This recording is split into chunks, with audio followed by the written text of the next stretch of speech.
How can you tell if an advisor is trustworthy? Well, here's a great question. Ask the advisor to tell you one or two instances where their advice has been detrimental to a client. Tell me the biggest mistake you've ever made with a client. Now, naturally, we don't want to tell someone our biggest mistake.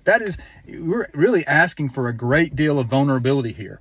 And if they're not willing to do that, because they've made mistakes, you know that, I know that, I made mistakes with clients. So by asking them that, if they kind of whitewash, oh, well, and they give you some answer that really isn't a negative for them, right? Like they can talk around this and give you an answer that doesn't make them look too bad.